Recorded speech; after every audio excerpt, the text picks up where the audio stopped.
This Pew survey. So, Kirsten, I'm going to start with you. How critical is this for the president and those dipping down, continuing to dip down approval rating numbers? It has nothing to do with his approval rating numbers. His approval rating numbers are directly related to the economy. And if you look at this poll, you see that the people who believe this are Republicans who don't like him. And I think that that's the bottom line. The bigger issue is why and how did this happen? And how it happened is, you know, it's the conservative media kind of partnered up with some conservative Christians who have started this, you know, which has been called a smear, which I also have a problem with since there's nothing wrong with being a Muslim. It's sort of troubling that people are using this as a smear, but they've started this, and then it's carried on in an attempt to make people think that Obama isn't like them, he's not an American, the whole birther movement, all of these things that have been happening on the conservative side, which frankly, I haven't heard a lot of conservatives telling them to knock it off. You know, I mean, the birther movement really hasn't been shut down. He should not have to come out and tell people that he's a Christian and how he spends his day. George Bush never went to church. Yet I never heard us talking about this. So I'm waiting. I'm hoping that Chip is going to now tell us how wrong this is and that people should stop saying it about him. Chip, any agreement with what Kirsten's saying?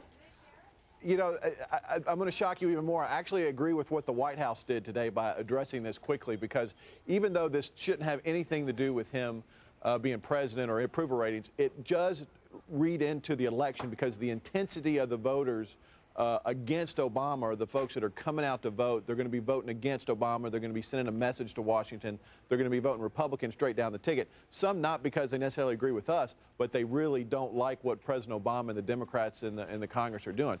Look, I will agree with Kirsten on some point. This really doesn't have any place in really good public policy discussions, but the reality is it is.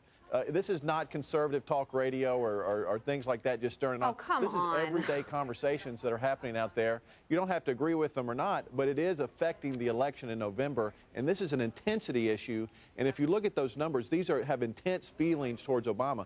A year ago, it was just 1 in 10 that believed this. Now it's 1 in 5. It's almost doubled. And I think the reason is because his approval ratings have gone down. They don't like what he's done as president, and everything's kind of fallen apart. All right, so Chip, you do see a connection between the approval ratings and what's happening in this Pew poll.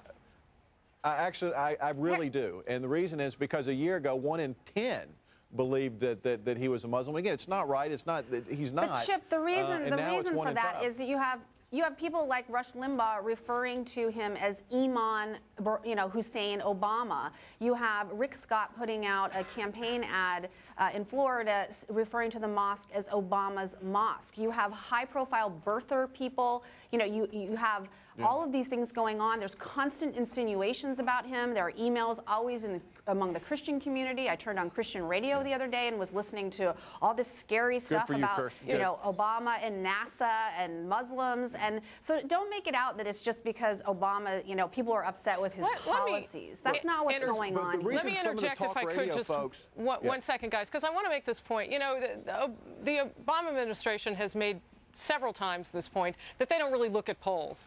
But they have put out on the eve, not even the eve, just minutes before the president is supposed to be leaving on vacation with his family, they have put out a press release, for no other way of saying it, from the White House that says also this: the poll's findings are not surprising given the scope of the issues we are focused on: a recovering economy, bringing troops home from Iraq, putting healthcare. I won't go into reading the entire thing, but they're not necessarily disputing the poll. What does that tell you, Chip?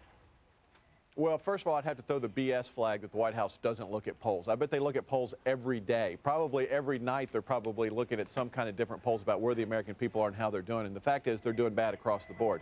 To talk about what Kirsten said, the reason some of the talk radio people were saying about the president is the president wouldn't come out and say he didn't think the mosque would be at ground zero. If he would come out and say there will be no mosque at ground zero as long as president, if he said that, his approval rating would go up tomorrow. I think everybody would agree with that. But the fact is they've been a little gray on this area. They're not exactly saying what they're for or what they're against. They've been gray on it because there's freedom of religion in this country and separation of church and state, and it's totally inappropriate for the president to tell people where to worship. You know, I don't think that justifies this is a bigger people issue. referring to Look, him as Imam Obama. Chip, seriously, you're a good guy. You are a good guy, and you're better than this. You are better than this, Chip. I mean, you cannot actually say it's okay to call him Imam Obama. No, I don't agree with that. I didn't say I did agree with it, but what I'm saying is the president is making his own problems here, and if he would come out and be clear about what he believes, especially on this issue, it would be a lot different. I think that's why you saw the White House come out almost immediately with a press release talking about his Christian religion, because this is one of those issues that can fester with the American public. Okay, and no doubt you guys are probably going to call each other, text one another later. Yeah. Boy, would I love to be part of that conversation, but I can't. No question. Till next time, Chip Saltzman and Kirsten Powers, thank you so very much. Jenna? Sure. Good to be with you. Well, up next.